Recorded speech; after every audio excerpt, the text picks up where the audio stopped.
नमस्कार। आज के कक्षा में हम लोग संस्कृत का एक प्रसिद्ध नाटक जिसका नाम है प्रतिमा नाटकम। आज की कक्षा में हम लोग प्रतिमा नाटकम का अध्ययन बहुत ही बारीकी से करने वाले हैं।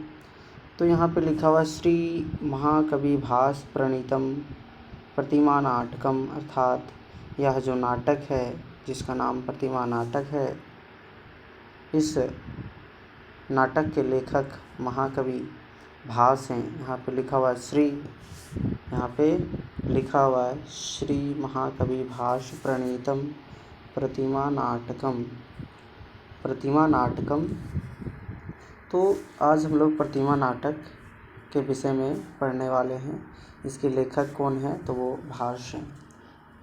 प्रतिमा नाटक या जो नाटक है, इसका उपजीव्य काव्य रामायण है। कहने का मतलब ये हुआ कि ये जो प्रतिमा नाटक, ये जो नाटक है, इस नाटक का कथा वस्तु कहाँ से लिया गया है? तो वो रामायण से लिया गया है।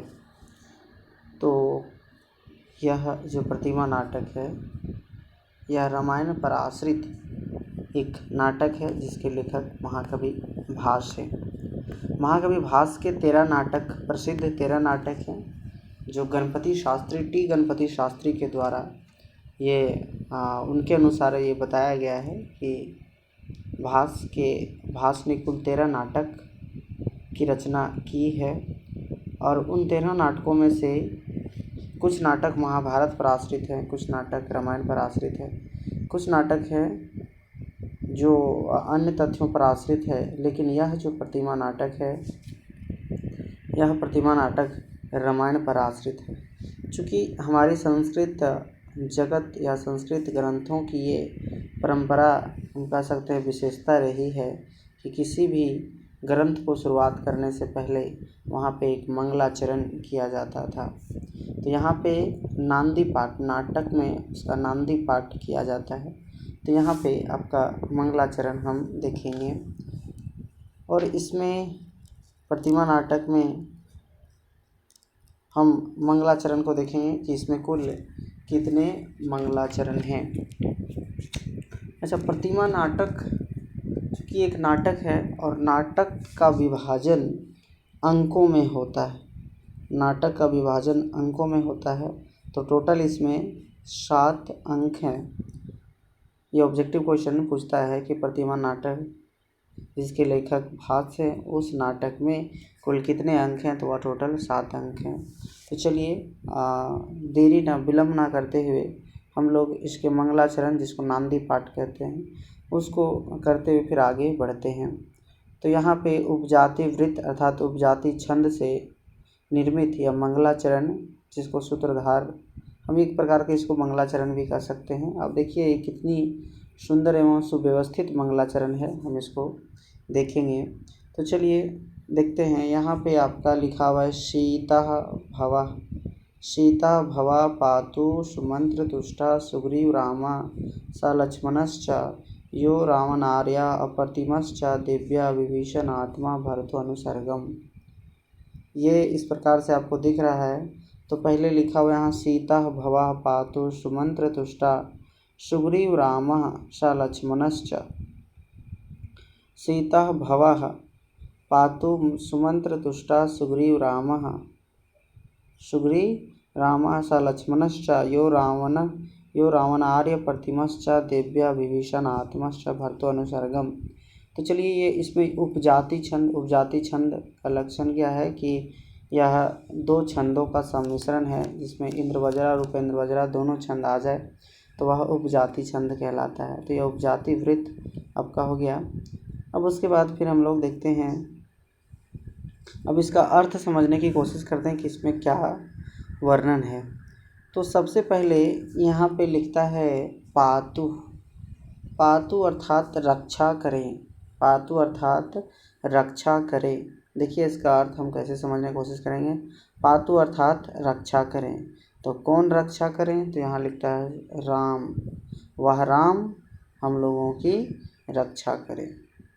हाँ, वह राम जो है रक्षा करें। तो किसको रक्षा? अनुसर्गम, अनुसर्गम अर्थात सर्ग सर्ग में, अनुसर्गम में अभिभाव समास है तो बोलता है सर्ग सर्ग, अनुसर्गम का अर्थात सर्ग सर्ग में, सर्ग सर्ग अर्थात जन्म जन्म में, अर्थात प्रत्येक जन्म में वह राम हम लोगों की रक्षा करे।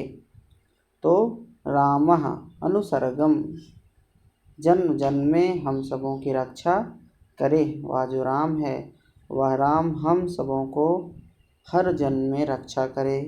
तो यहाँ लिखता है सीता भवः, फिर यहाँ पे वह, अब राम की विशेषता, अब बाकी जितनी सारी चीज़ें हैं वो राम की विशेषता के बारे में बताया जाता है।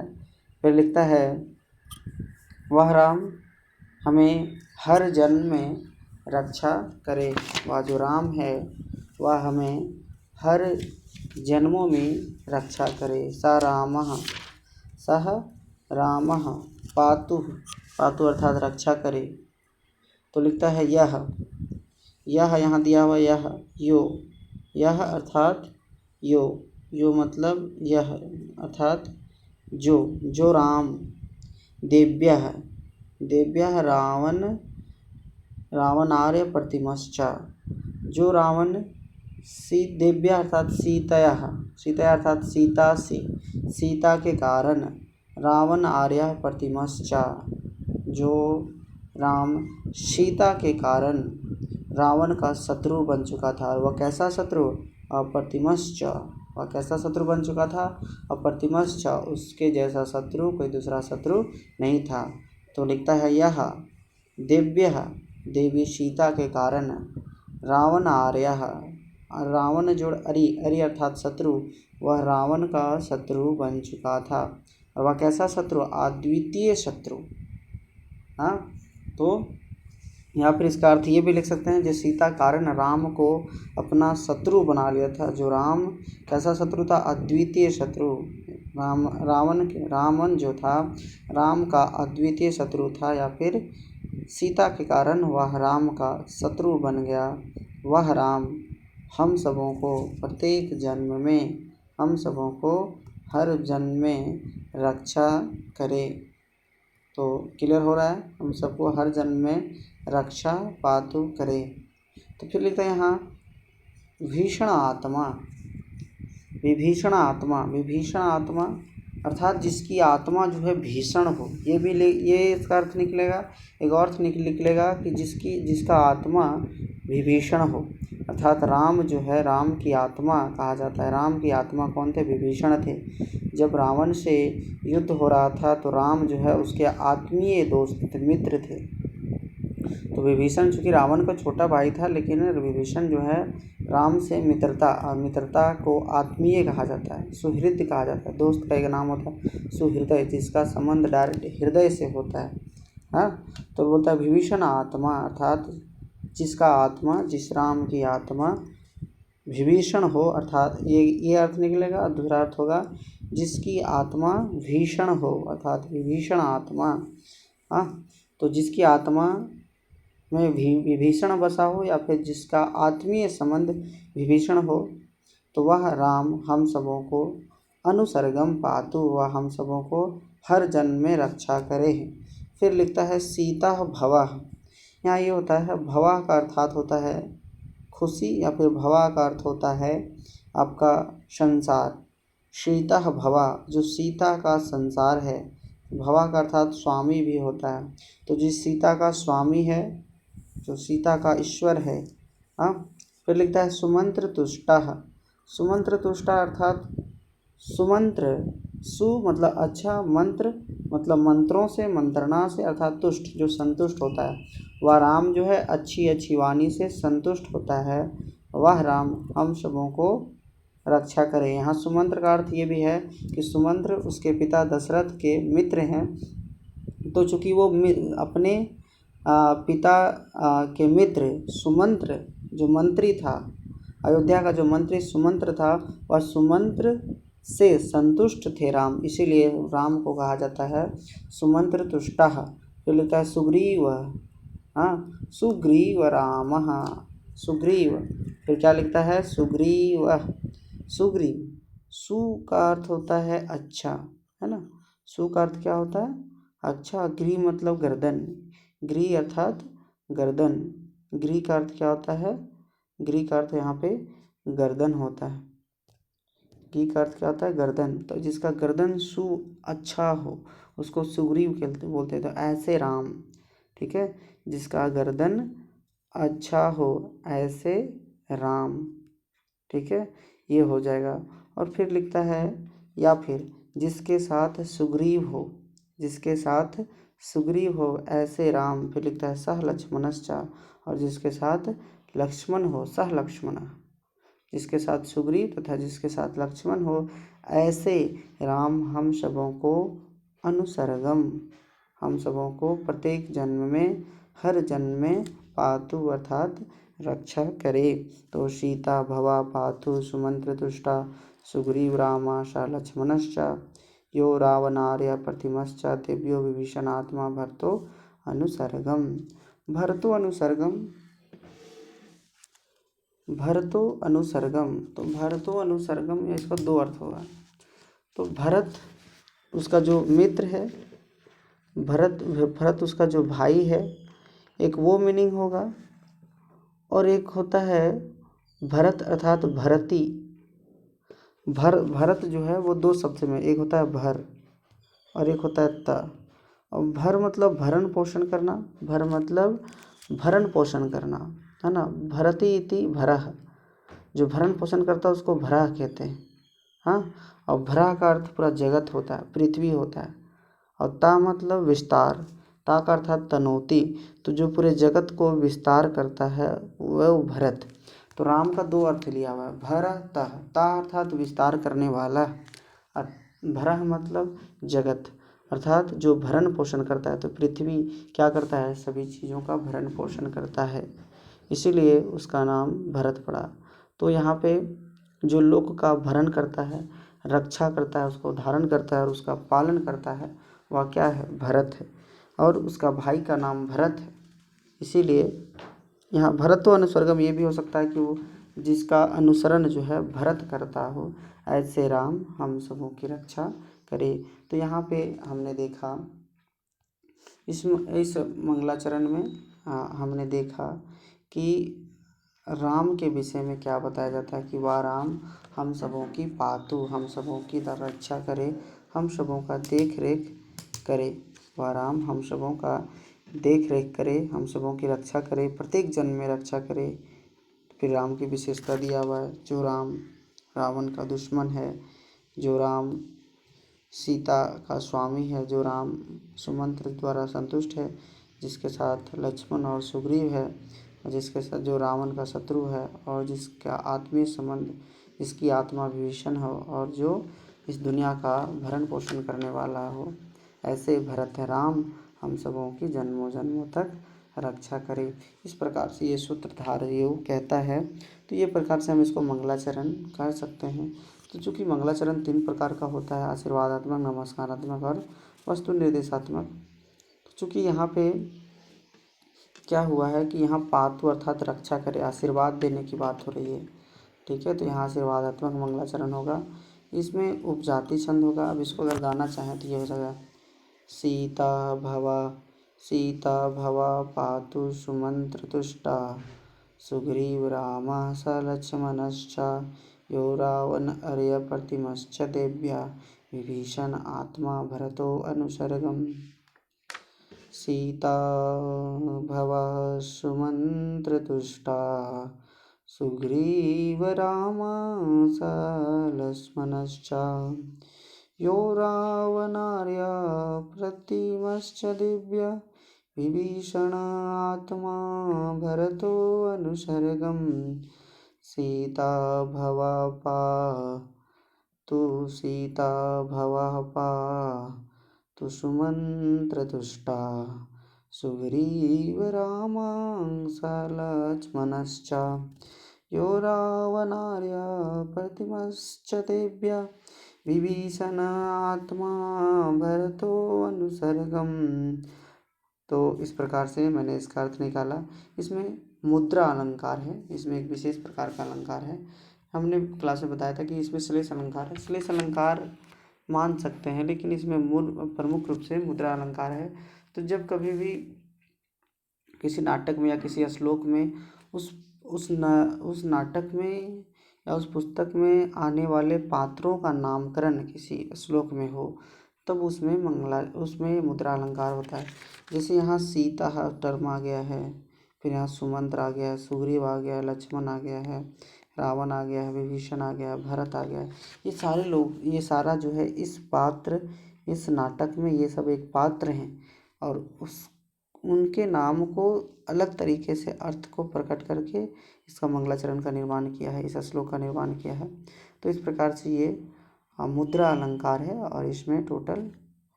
इस नाटक में टोटल 7 अंक हैं। तो इस प्रकार से हमने इसको देख लिया। चलिए आगे बढ़ते हैं। तो यहाँ पर आपका ये समाप्त हो जाता है। ये आपका हिंदी लिखा हुआ है, अगर आप देखना चाहें तो देख सकते हैं। चलिए फिर आगे आइए। फिर उसके बाद अब नाटक यहाँ से प्रारंभ होता है। यहाँ पर आर्य, वो सूत्रधार कहता है, आर्य इतः तावत। आर्य कहता है कि हे आर्य। सूत्रधार अपनी पत्नी नटी को बुलाते हुए कहता है, आर्य यहाँ पे आइए। फिर नटी कहती है, यहाँ पे ब्रैकेट वाला पढ़ेंगे, ये संस्कृत लाइन है और ये क्या है, प्रकृत भाषा है। प्रकृत लाइन है, तो इसमें प्रकृत भाषा नहीं पढ़ना, हम लोग को केवल संस्कृत भाषा पढ़ना है। ध्यान दीजिएगा,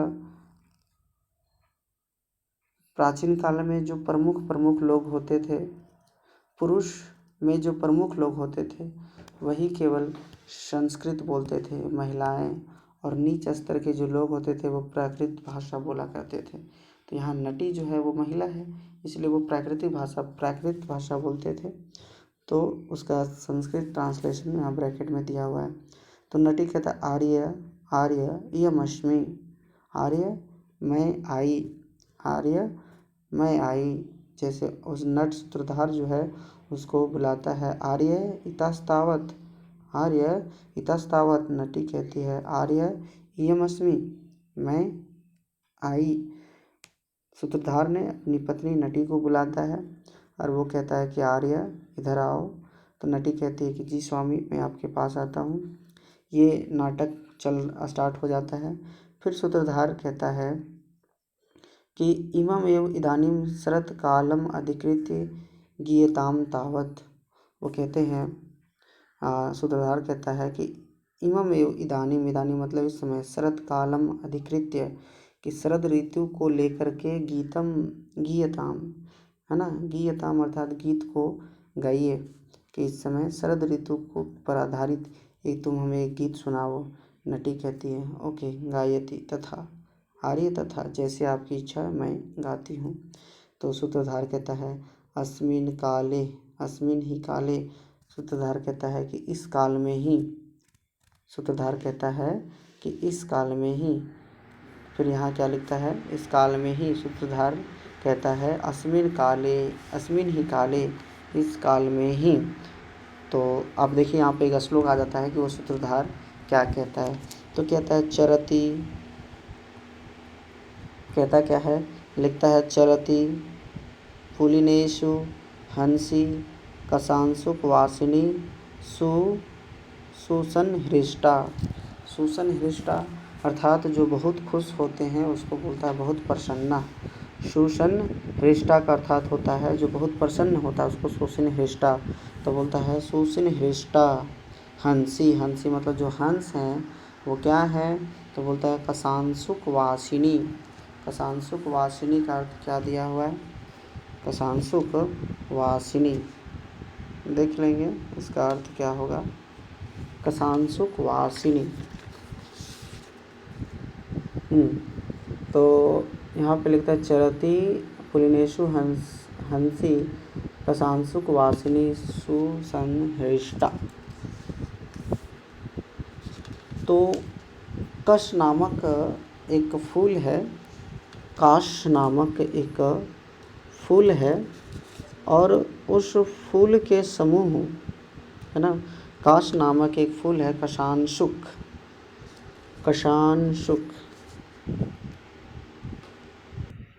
हाँ, तो यहाँ देखेंगे कि कशांशुक का अर्थ क्या दिया हुआ है। तो काश नामक एक फूल है काश नामक एक फूल है और वह फूल जो है एक नदी के किनारे फूला हुआ है। वह जो फूल है वो नदी के किनारे फूला हुआ है और उस नदी के किनारे में एक हंस जो है हंस कसांसुक मतलब यहाँ पे लिखता है कि नदी के किनारे फूले हुए काश फूल के समूह वाली नदी।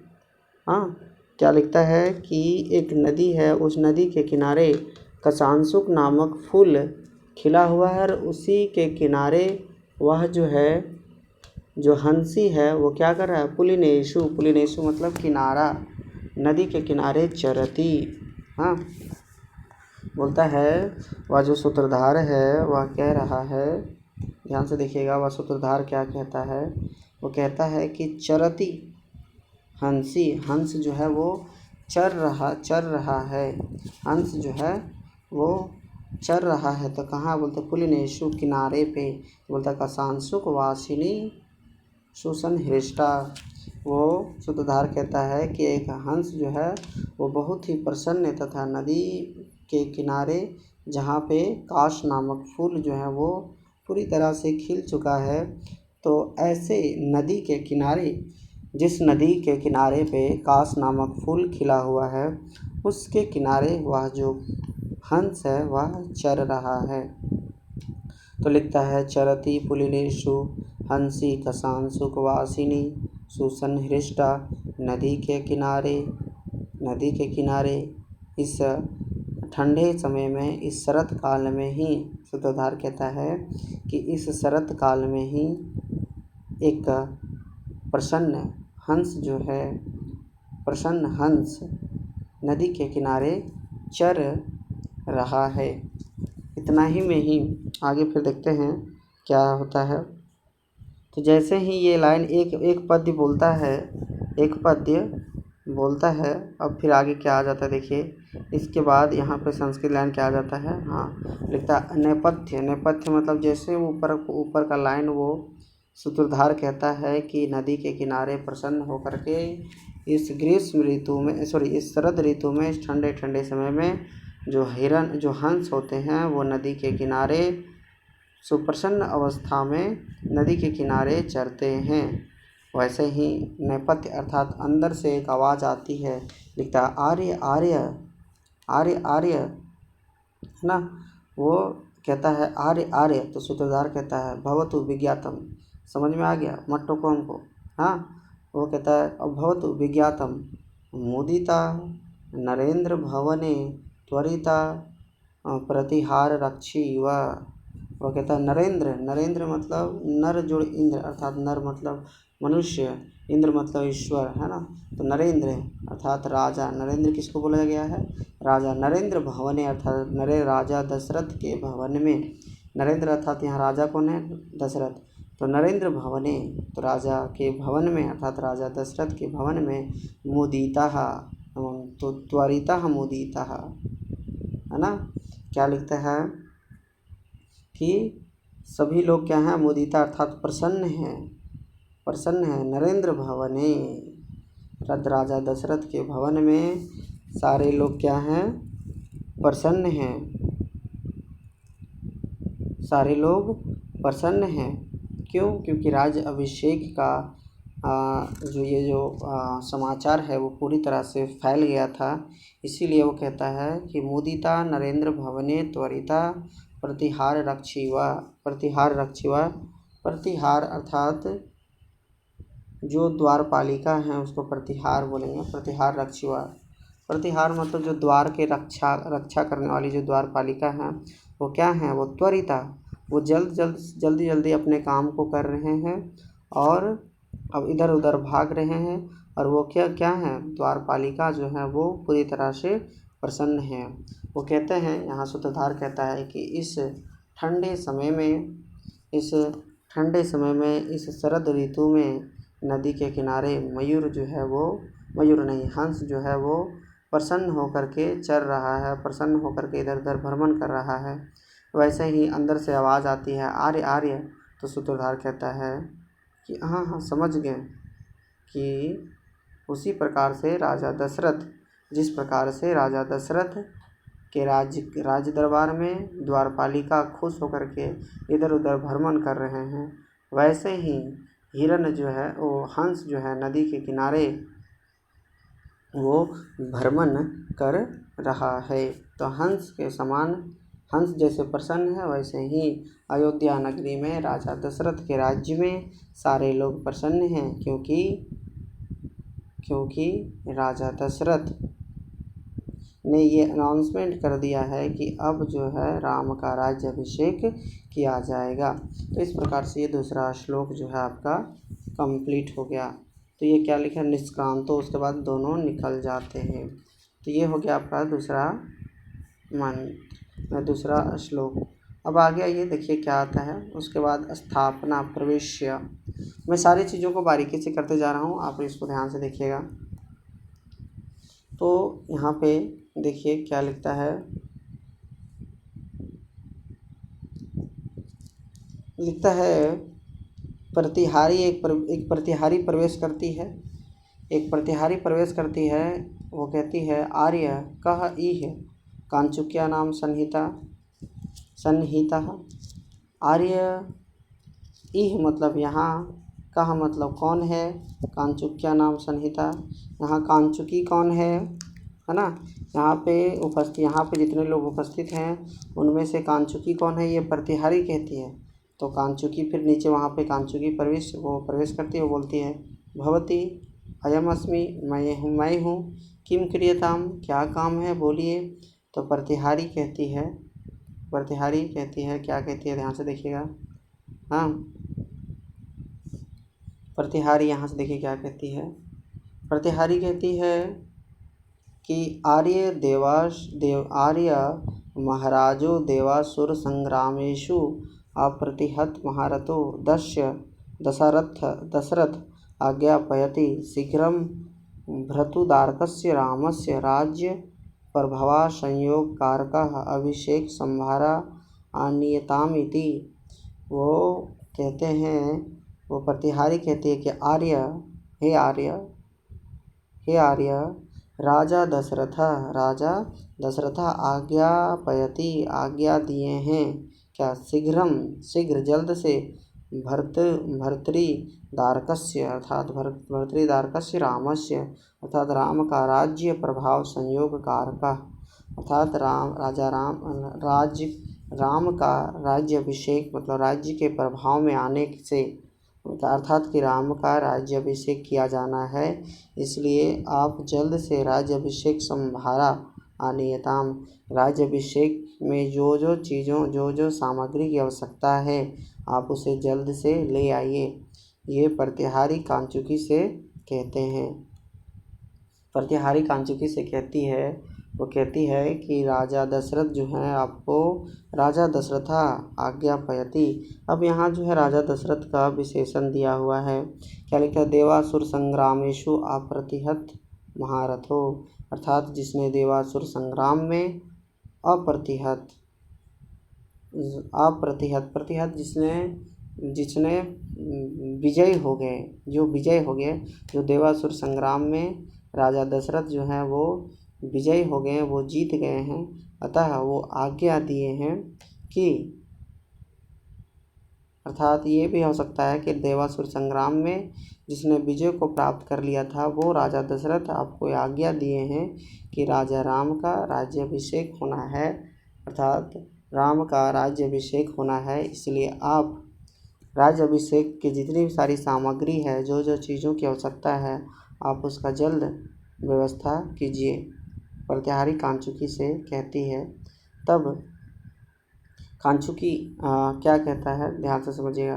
कांचुकी कहता है कि भवती आज्ञेयम महाराजेन तत्सर्वं संकल्पितम मतलब संकल्पितम अर्थात स्थापितम किम भवती आमाम बोलता है, क्या बोलता है, ध्यान से, भवती यदा आज्ञाप्त, जैसी राजा के द्वारा आज्ञा मुझे दिया गया है, तत्सर्वम वह सारा कुछ संकल्पितम, वह सारा कुछ मैंने क्या कर लिया है, व्यवस्था कर लिया है। पश्य देखो मैंने क्या क्या व्यवस्था किया है। तो लिखता है छत्र सावेजनम, सानन्दीपटं भद्रासनं कल्पितं नयस्ता हेममयः संदर्भ कुसुमास्तीर्थ अम्भोपूर्णा घटाः। तो यहाँ पे क्या लिखता है ध्यान से समझिएगा। अगर आप चाहें तो इसका अन्वय भी आप देख सकते हैं। अन्वय यहाँ पे लिखा हुआ है, तो चलिए अन्वय को आपको मैं बताता हूँ। यहाँ अन्वय के अनुसार मैं आपको पढ़ा दे रहा हूँ। तो लिखता है शावेजनम छत्रम, शावेजनम छत्रम अर्थात उसके द्वारा जो छत्र है, जो राजा के ऊपर जो छत्र लगाया जाता है, वो सारा छत्र की व्यवस्था, वेजनम अर्थात पंखे, पंखा जो होता है बीनी जिसको बोलते हैं बीणा, जो डुलाने का काम करता है पंखा। शवेजनम छत्रम, राज्याभिषेक में जो राज्य गद्दी होता है उसके ऊपर छत्र लगाया जाता है, वह छत्रम शवेजनम पंखे के साथ उसका जो वेजनम है वो भी सानंदी पटम भद्रासनम कल्पितम अर्थात पटह मतलब नगाड़े, सनंदी अर्थात बजने वाला नगाड़े तथा भद्रासनम मतलब कल्याण, भद्र मतलब कल्याण, आसन मतलब वो राजगद्दी, तो जो कल्याणकारी जो राजगद्दी है, कल्पितम अर्थात जो कल्याणकारी जो राजगद्दी है उसको मैंने व्यवस्था कर लिया है। फिर लिखता है संदर्भ कुसुमा,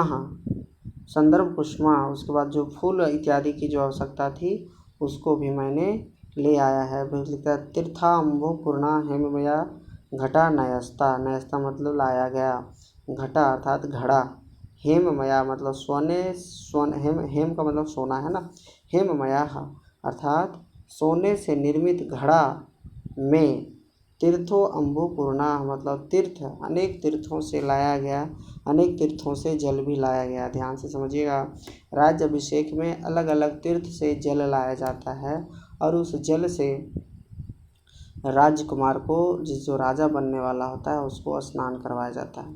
तो चारों तीर्थों, चारों दिशाओं से जल लाया जाता है और उस जल से राजा को राज्याभिषेक से पहले उसका स्नान करवाया जाता है। उसके माथे पे तीर्था अम्बु मतलब जल, मतलब जल, पूर्ण मतलब पूरी तरह से पूर्ण भरा हुआ घड़ा था और वह घड़ा सोने से निर्मित घड़े के द्वारा तीनों तीर्थों से जल भी ले आया गया, जल जो था वो ले आया गया। लिखा पुष्परथस्य युक्तः और पुष्प रथ भी लाया गया है।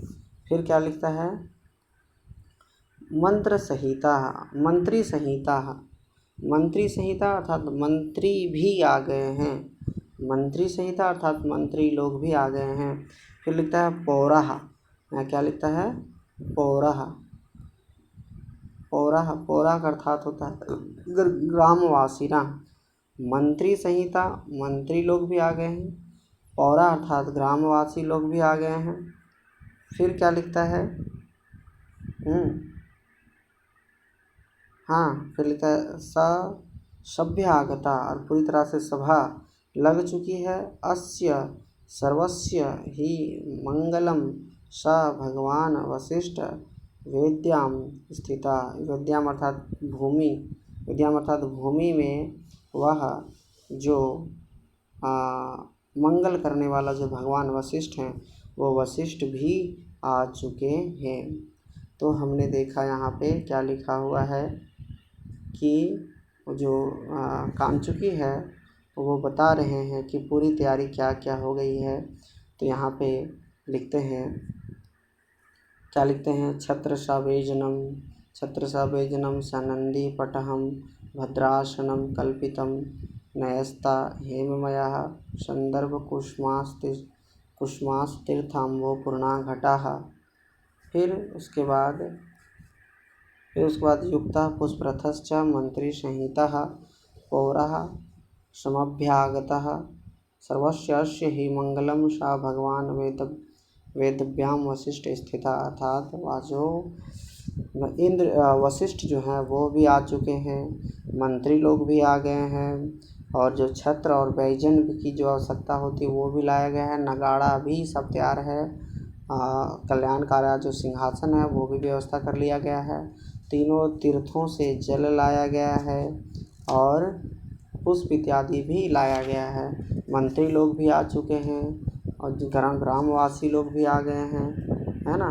और इतना ही नहीं, वशिष्ठ जो हैं, सह भगवान वशिष्ठ भूमि स्थितः वेदव्यां वशिष्ठः स्थितः, और वह भूमि पर वशिष्ठ भी आ गए हैं। इस प्रकार से कांचुकी जो है वो प्रतिहारी को बताता है कि हमने राज्याभिषेक की पूरी तैयारी कर ली है। तो क्लियर हो गया। अब आगे बढ़ते हैं।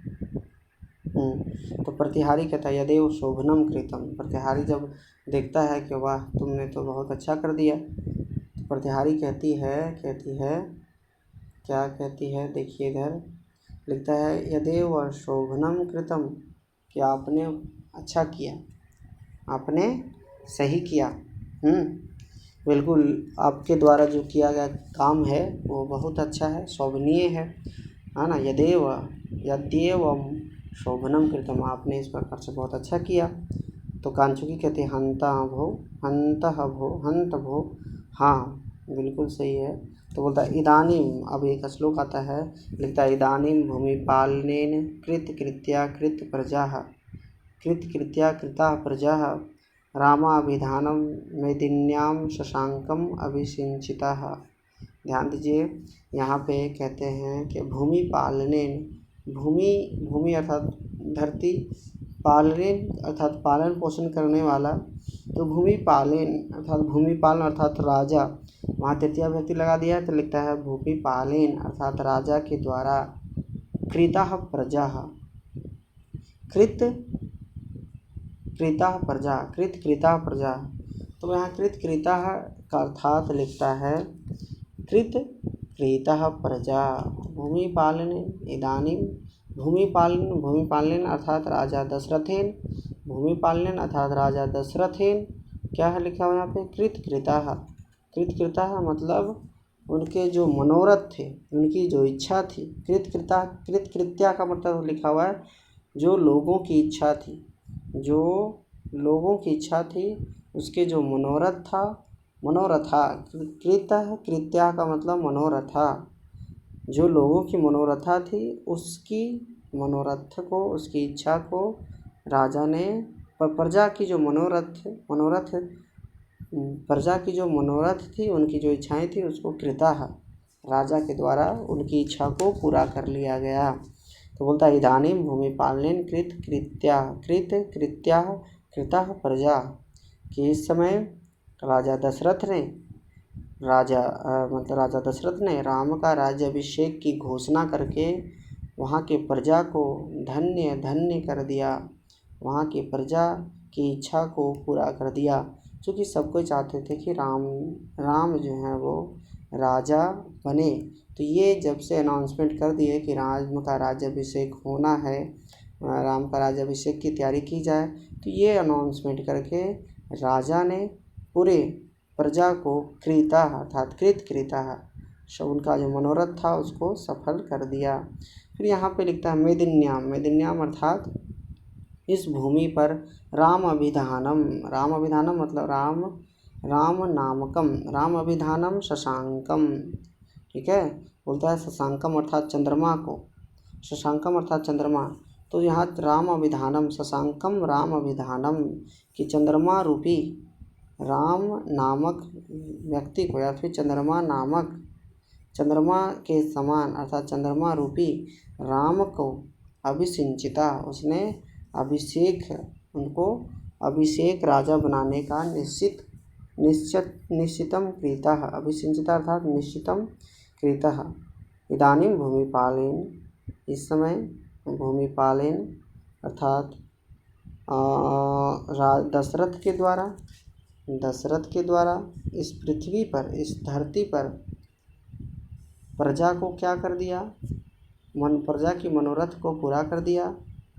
क्यों पूरा कर दिया, शशांकम रामाभिधानम, राम के नाम, हाँ चंद्रमा रूपी राम अभिधानम, राम नामकम पुत्र का अभिषेक करके, उसका राज्य अभिषेक करके प्रजाओं को पूरी तरह से प्रजाओं की मनोरथ को उसने राजा दशरथ ने पूरा कर दिया।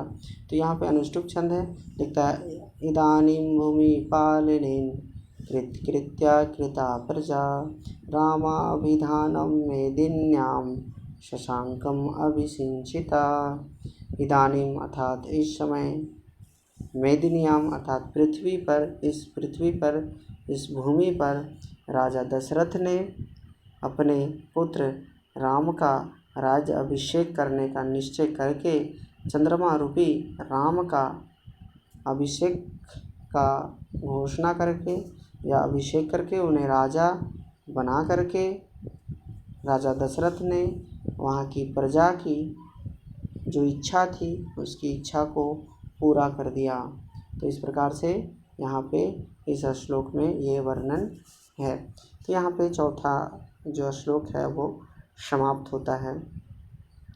फिर उसके बाद यहाँ प्रतिहारी कहती है कांचुकी से त्वरताम इदानीम आर्य, इदानीम त्वरताम जल्दी जल्दी कीजिए, और कुछ अगर बचा काम है तो उसको जल्दी जल्दी कीजिए। हाँ, त्वरताम इदानीम आर्य, हे आर्य, अगर कुछ और बात बचा हो तो उसको शीघ्र शीघ्र करें। कांचुकी भवती इदम त्वर्यते, मैं जल्दी ही करता हूँ। इति निष्क्रांता, और फिर दोनों क्या होते हैं, स्टेज से निकल जाते हैं, वहाँ से चले जाते हैं। अब देखते हैं आगे क्या होता है।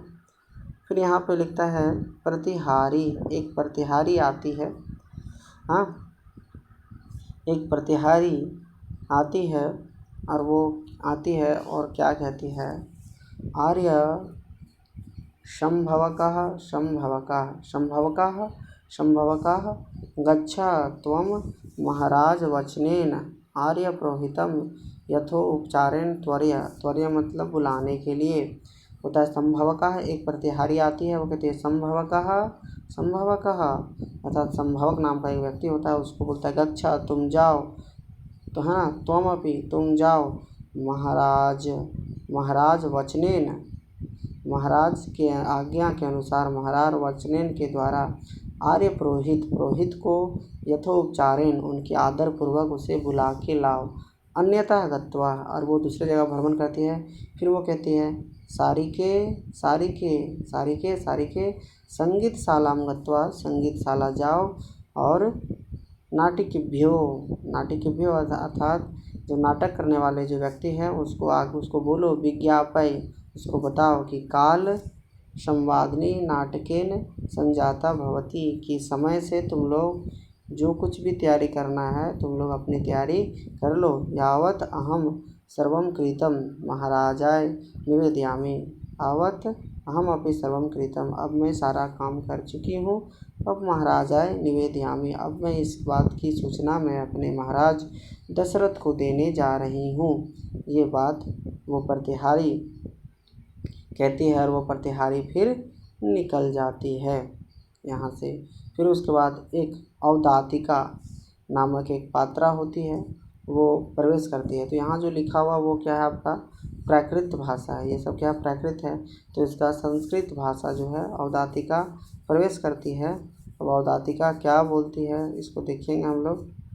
हाँ देखिए यहाँ पे औदातिका जो है वो बोलती है, क्या बोलती है, अहो अत्यहितम, औदातिका बोलती है अहो अत्यहितम, अति जोड़ अहितम, अति जोड़ अहितम, हित मतलब अच्छा होना, अहित मतलब खराब होना, है ना, हित ना होना, अर्थात अत्यहितम ये तो बहुत ही अहित है, अर्थात गलत है। परिहासेन अपि इमं वल्कलम उपनयन्त्याः ममेतावत् भयम आसीत्। वो कहती है कि परिहासेन मजाक से, परिहास मतलब मजाक करना, परिहासेन अपि मजाक से भी, इमम अर्थात मजाक, परिहासेन जोड़ अपि जोड़ इमम अर्थात इस वल्कल वस्त्र को उपनयनतया मतलब मजाक से इस वल्कल वस्त्र को मैं ले आया हूँ। मम तावत भयम आसीत, और मुझे इस प्रकार से भय हो रहा है। क्योंकि देखिए यहाँ पे जो अवदातिका है वह एक वल्कल वस्त्र अर्थात एक वस्त्र का एक विशेष टाइप है जिसका वृक्ष इत्यादि से, वृक्ष के छाल से बनाया जाता है वल्कल वस्त्र। तो वो क्या करती है, अवदातिका एक वल्कल वस्त्र बिना अनुमति लिए एक वल्कल वस्त्र किसी दूसरे का वल्कल वस्त्र उठा के, एक रेवा नाम की एक नाटक करने वाली एक पात्रा रहती है, यह वल्कल वस्त्र उसी का होता है। लेकिन यहाँ जो अवदातिका है उससे पूछे बिना मजाक से वल्कल वस्त्र उठा के ले आई है। तो ये बोल रही है कि अरे ये तो बहुत अनर्थ हो रहा है कि मैं मजाक से उसका वल्कल वस्त्र उठा के ले आई हूँ, फिर भी मुझे भय लग रहा है। तो किम पुनः लोभेन परिधनम हरता, तो फिर उसकी क्या दशा होती होगी जो सच में चोरी कर लेता होगा। मैं तो चोरी नहीं की हूँ, मतलब चोरी नहीं की, बस उसके अनुमति के बिना मजाक से ये सामान उठा के ले आया हूँ, लेकिन फिर भी मुझे इस प्रकार से परेशानी हो रही है, कहीं ना कहीं डर लग रहा है। लेकिन जो व्यक्ति चोरी कर लेता होगा उसको कितना डर लगता होगा। हाँ, किम पुनर्लोभेन परिधनम हरता है, जो दूसरे के धन को, परधनम अर्थात दूसरे के धन को लोभ से जो हरण कर लेता है उसकी क्या दशा होती होगी। इतना वो सोचता है, वो सोचती है अवदातिका। और उसके बाद लिखता है हसितुम इच्छामि, और वो हंसना चाहती है। वो कहता मैं हंसना चाहती हूँ। ना खल्व एकाकिन्या हसितव्यम, वो मैं एकांत में अकेला में कैसे हंस सकती हूँ, मैं अकेले हंस नहीं सकती हूँ और नहीं हंसना चाहिए अकेले में हंसने से लोग पागल समझेंगे, इसलिए अकेले में मैं नहीं हंसूँगी। कोई मिलता तो मैं ये बात उसको बताती, और मुझे हंसी आ रही, मैं तो ये बात सोच करके वो हंसने को मन कर रहा है उसको, लेकिन वो नहीं हंस रही है। क्योंकि अगर आप एकांत में अकेले हंसेंगे तो लोग बोलेंगे पागल है। इसीलिए वो अवदातिका को बोलती है हसितुम इच्छामि, मैं हंसना चाहती हूँ। खलु एकाकिन्या हसितव्यम, और मैं अकेले हूँ और एकांत में हूँ तो मैं कैसे हंसूँ। तो फिर वो नहीं हंसती है। इतने में ही क्या होता है, ततः प्रविशति सीता सा परिवारः, उसके बाद सीता जो है वो प्रवेश करती है। और सीता क्या कहती है, सीता कहती है हंजे अर्थात सखी, या फिर हे नटी, हे अवदातिके, ये संबोधनवाचक शब्द है हंजे, है ना। अवदातिका हंजे, अरे अवदातिका, परिशंकितम वर्णिनेव दृश्यते, क्या बात है तुम बहुत डरी सी लग रही हो, सशंकित लग रही हो, पूरे शंका से भरी हुई लग रही हो। परिशंकितम दृश्यते, किम खलु एतत्, किम नु खलु एतत्, क्या हुआ तुमको, तुम ऐसे डरी से क्यों लग रही हो, पूरी भयभीत टाइप से क्यों लग रही हो तुम, सीता अवदातिका से बोलती है। तो सीता के साथ एक चेटी आती है, उसकी जो साथ में रहने वाली जो सहचारिका है वो आती है, बोलती है भट्टिनी, सीता से कहती है भट्टिनी, सुलभा अपराध परिजनों नाम, ये कुछ ना कुछ अपराध की होगी, अथवा अपराध व भविष्यति, या फिर ये अपराध करने वाली होगी, इसीलिए ये थोड़ी सी भयभीत है, या फिर कुछ ये अपराध की होगी, या फिर ये अपराध करने वाली होगी, इसीलिए क्या है, पूरी तरह से भयभीत है।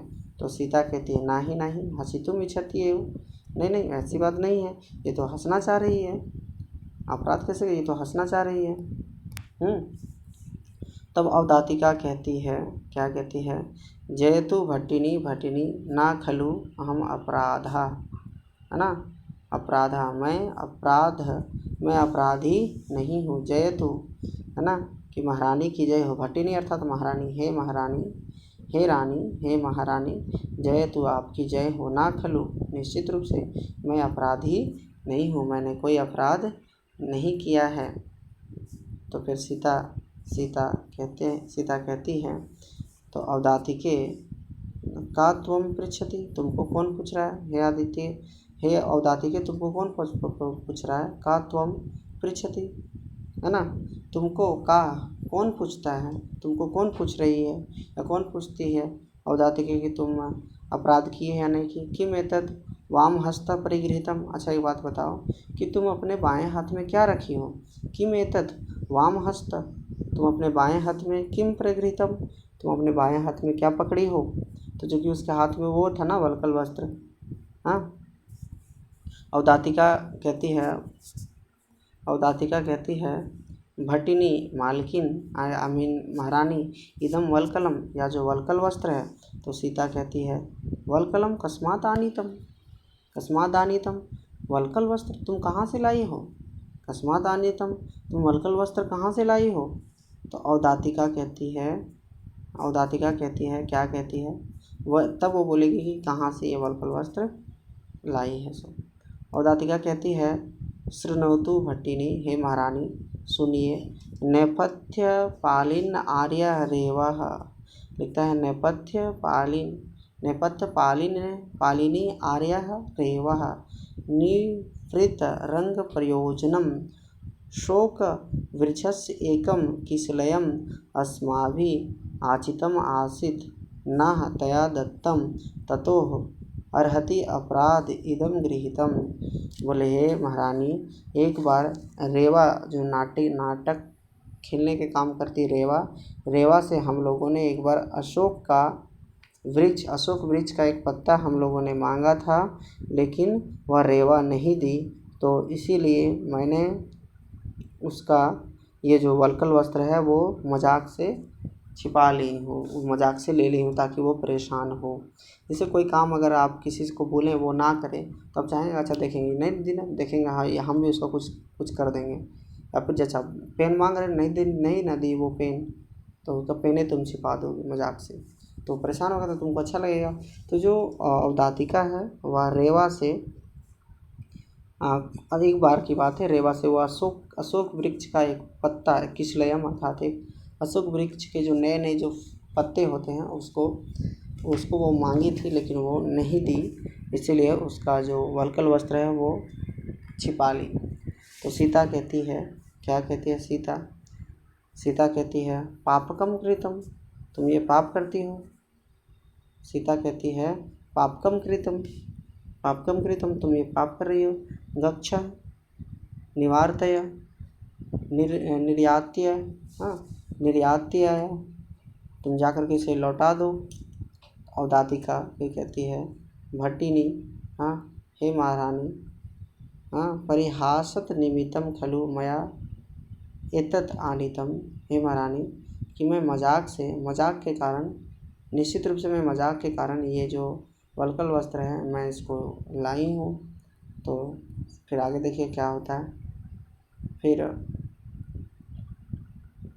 सीता क्या कहती है, सीता कहती है उन्मति के एवं दोषो वर्तते, यह भी दोष है। गच्छा निर्याते, जाओ और उसको दे दो। अवदातिका कहती है यत भटिनी आज्ञापयति, जैसी आपकी आज्ञा महारानी, और वो निकलना चाहती है। वैसे ही सीता कहती है हला यही तावत, अरे इधर आओ इधर आओ। जब वो जाने लगती है अवदातिका उसको वल्कल वस्त्र देने के लिए, तब सीता कहती है हला यही तावत, यही मतलब आना, अरे इधर आओ इधर आओ। तो अवदातिका कहती है भटिनी इयम अस्मि, भटिनी हे महारानी मैं इधर आती हूँ। अच्छा मैं आई, आप बुलाएं, जैसे बोला जी सर बोलिए, और क्यों बुलाए, हाँ सर आके बोलिए। तो वही अवदातिका बोलती हाँ जी मैडम, सीता मैडम आ गई मैं, बोलिए। तो कहती है हलः किम खलु मम अपि तावत शोभ्यते, क्या ये जो वल्कल वस्त्र है मेरे ऊपर भी उस प्रकार से शोभित होगा, है ना। तो सीता की इच्छा हो गई कि मैं वल्कल वस्त्र जरा पहन के देख लूँ। तो हला किमनु खलु मम अपि तावत शोभ्यते, क्या ये वल्कल वस्त्र मेरे ऊपर भी सुशोभित होगा, क्या ये वल्कल वस्त्र मेरे ऊपर भी सुशोभित होगा। फिर वो अवदातिका कहती है भटिनी सर्वशोभनीयम सुरूपम नाम अलंकरोतु, कि आप पे वह कौन ऐसा चीज़ है जो आप पे शोभनीय नहीं होगा, है ना। सर्वशोभनीयम स्वरूपम नाम, आपका नाम तो सर्वशोभनीयम स्वरूपम नाम, आपका रूप जो है ऐसा आपका रूप है जिसमें वो सारी चीज़ शोभनीय लगता है। अलंकृतु महारानी भटिनी, अलंकृतु मतलब लीजिए और इसको पहनिए। हाँ, तो वो जो औदातिका है वल्कल वस्त्र महारानी को दे देती हैं। तो अब यहाँ सीता वल्कल वस्त्र पहन करके आन्य तावत, वो वल्कल वस्त्र बोले ले आओ, गृहीत्वा अलंकृत्य, और वह ले करके फिर उसको पहनती है और कहती है हला पश्य किम इदानीं शोभते। वो पहन करके बोलती है क्या ये मेरा जो वल्कल वस्त्र है वो ठीक लग रहा है। औदातिका कहती है, क्या कहती है, तव खलु शोभते नाम, है ना। आप ये तो इस पर तो निश्चित रूप से आप जो हैं पूरी तरह से सुशोभित हो रही हैं। शोवर्णिकम वल्कलम समृतम, आप ऐसे लग रहे हैं। तो वल्कल जो है शोवर्णिकम, ये जो वल्कल है, वल्कल वस्त्र जो है सोने से लग रहा है कि ढक गया हो। ये जो वल्कल वस्त्र है, वल्कल वस्त्र शोवर्णिकम, वल्कल वस्त्र शोवर्णिकम, शोवर्णिकम अर्थात सुवर्ण अर्थात सोना, शोवर्णिकम। यहाँ क्या है देखिएगा, लिखता है सवर्णिकम वल्कलम समृतम। या जो वल्कल वस्त्र है वो सोने के जैसा प्रतीत हो रहा है। जब माता सीता जब उस वल्कल वस्त्र को पहनती है तो वह वल्कल वस्त्र सोने के जैसा प्रतीत होने लगा, है ना। आपके ऊपर यह वल्कल वस्त्र आप जब पहनती हैं तो ये वल्कल वस्त्र ऐसा लग रहा है कि सोने के जैसा प्रतीत होने लगा, ये औदातिका बोलती हैं। फिर सीता कहती है हंजे तो किंचन ना भनसी। वहाँ सीता के साथ एक चेटी भी है, उस चेटी से वो कहती है कि अरे सखी, अरे तुम सखी नहीं बोलती है, हंजे, अरे चेटी तुम नहीं बोलोगी, कैसा लग रहा है। तो वो चेटी कहती है नास्ति वाचा प्रयोजनम। वाचा मतलब मेरे पास कोई वाणी नहीं है कि मैं आपकी खूबसूरती के वर्णन कर सकूं। इमानी पर हर्षितानी तरुण्यानी मंत्रयते, ये हमारे शरीर के जो रोंगटे हैं, हमारे शरीर के जो रोम हैं, पर हर्षितानी तनु रूहानी, तनु मतलब शरीर, रूह मतलब उत्पन्न होना, शरीर से जो उत्पन्न होता है। परिहर्षितानी जो रोम है, वह मंत्रयते हमारे शरीर से जो उत्साहित, हमारे शरीर में जो उत्पन्न जो रोम है, हमारे शरीर का हर कण में ये बोल रहा है कि ये वो जो वस्त्र है आपके ऊपर बहुत ही सुंदर लग रहा है। फिर सीता कहती है हंजे आदर्शम तावदान्य, आदर्शम अर्थात दर्पणम, आदर्शम अर्थात दर्पण, मतलब कहता अरे नचेटी जरा दर्पण ले आओ, शीशा ले आओ, मैं अपनी चेहरा देखना चाहती हूँ, जाके ले आओ। तो फिर उसके बाद चेटी जाती है और वो जा कर के यद भटिन्या आज्ञापयति, जैसी आपकी आज्ञा। भटिनी अर्थात हे महारानी, अयम आदर्श, यह दर्पण है। सीता क्या कहती है, चेटी मुखम विलोक्य, वह चेटी की सीता जो है चेटी का मुख को देख करके बोलती है तिष्ठतु तावदार्य, लो देखो तो जरा दर्पण, इस पर दर्पण पकड़ो तो उधर के मुख करके बोलती है तिष्ठतु, रुको जरा इस दर्पण को पकड़ो। फिर सीता कहती है त्वम किमपि वक्तुम कामेव, चेटी क्या तुम बोलना चाहती हो कुछ, क्या ऐसे तुम्हारे एक्सप्रेशन से लग रहा है कि तुम कुछ बोलना चाह रही हो, बोलना चाहती है तो बोलो। तो चेटी कहती है, क्या कहती है देखिएगा, भटिनी एवं मया श्रुतम, मैंने ऐसा सुना है, आर्य बालिकी कंचुकीम भनति अभिषेको इति, मैंने सुना है कांचुकी को, मैंने सुना है कि कुछ लोग जो बोल रहे हैं कि आर्य बालिकी अर्थात अभिषेक, मैंने ऐसा कुछ सुना है कि राम का राज्य अभिषेक होना है, राम का राज्य अभिषेक होना है। ऐसे मैं सुना हूँ। तो सीता कहती है कोऽपि भर्ता राज्ये वसिष्यति।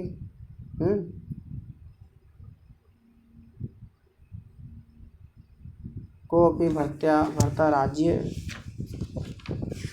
वसिष्यति। कोऽपि क्या है यहाँ देखिएगा, यहाँ पे सीता कहती है कोऽपि भर्ता राज्ये वाविष्यति।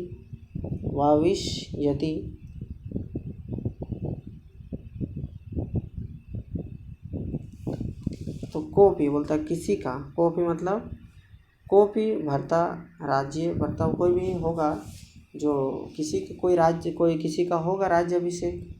हाँ, किसी का होगा राज्याभिषेक। तुम राज्याभिषेक सुन ली तो क्या समझी? तो किसी का होगा, कोई करता होगा, जैसे होता ना कि कहीं गाना बज रहा होता होगा किसी की शादी। तो सीता भी कहती है हाँ ठीक है, राज्याभिषेक सुन रहे तो हो रहा होगा किसी का राज्याभिषेक। फिर चेटी कहती है कि भटिनी हे महारानी प्रियाख्यानिकम। हाँ, प्रियाख्यानिकम अर्थात एक प्रियाख्यानिकम एक दूसरी अप्सरा जो है, अपरा एक दूसरी चेटी जो है वो प्रवेश करती है। यहाँ देखिए प्रवेश से एक दूसरी चेटी आती है उसी समय, और दौड़े दौड़े आती है, बोलती है महारानी प्रियाख्यानिकम अर्थात एक शुभ समाचार है, एक शुभ समाचार है। प्रियाख्यानिकम, प्रिया एक अच्छी बात है, एक अच्छी बात है। सीता कहती है किम क्या प्रतीक्ष मंत्र थे, जल्दी बोलो क्या बात है। चेटी कहती है भर्तृदारकस्य किल अभिषिच्यते अर्थात अभिषेक होगा। तो भर्तृदारकस्य मतलब भर्तृदारकस्य अर्थात राम का अभिषेक होना है।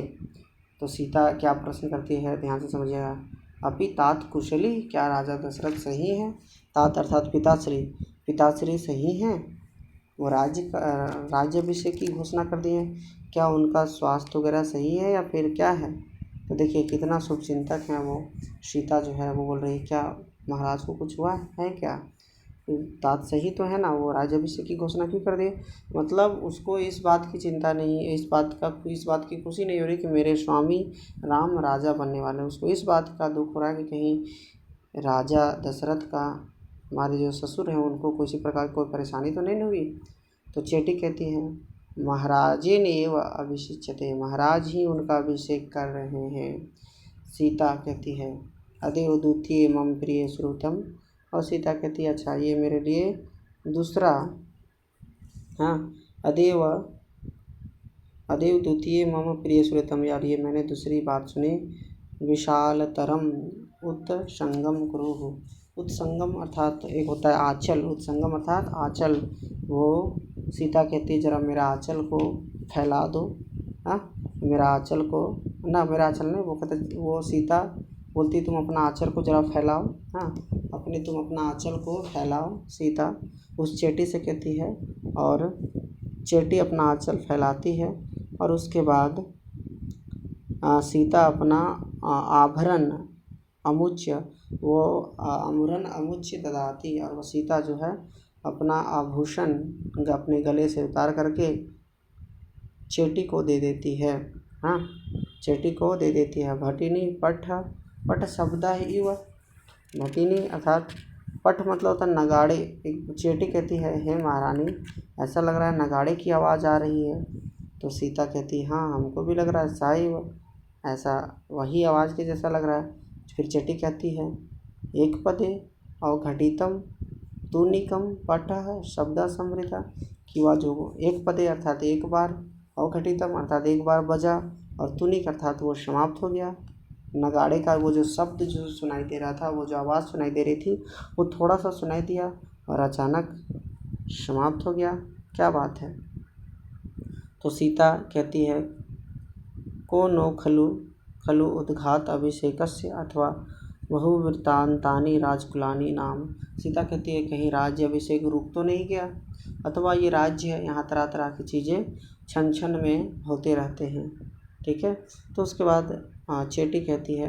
तो ध्यान दीजिएगा, एक्चुअली हुआ क्या, हुआ ये कि राज्य अभिषेक आस पास में नगाड़े की आवाज़ सुनाई दे रही थी। पूरा अयोध्या नगरी नगाड़े की आवाज़ से पूरी तरह से झिलमिला उठा था, लेकिन अचानक नगाड़े की आवाज़ बंद हो गई। तब चेटी कहती है, हाँ, तब सीता कहती है कि कोनो खलु उद्घातो अभिषेकस्य, का अभिषेक का कार्य समाप्त तो नहीं न हो गया है। राजकुलानी नाम, हाँ, अथवा वृतांतानी राजकुलानी नाम, हो सकता है, कुछ भी होता है, होते रहता है कुछ ना कुछ, इसलिए कोई आश्चर्य करने वाली बात नहीं है। तो आज की क्लास में हम लोग यही रखते हैं, नेक्स्ट क्लास में फिर हम लोग बात करते हैं। यहाँ तो देखिए कहानी कहाँ तक पहुँची है कि राम का राज्याभिषेक की तैयारी हो रही है और अचानक जो है नगाड़े बजने की आवाज़ नहीं सुनाई दे रही है। तो चेटी और सीता बात करते हैं। फिर कुछ ही क्षणों के बाद राम का प्रवेश होता है और फिर राम जो है वो राम प्रवेश करते हैं और राम फिर क्या बात करते हैं, तो नेक्स्ट क्लास में हम लोग यहाँ राम से स्टार्ट करेंगे। राम प्रवेश करता है, यहाँ अवदातिका सीता चेटी आपस में वार्तालाप करते हैं, उसी समय वहाँ राम का प्रवेश होता है। इस प्रकार से कहानी यहीं तक रखते हैं। आज का क्लास हम लोग यहीं पे समाप्त करते हैं।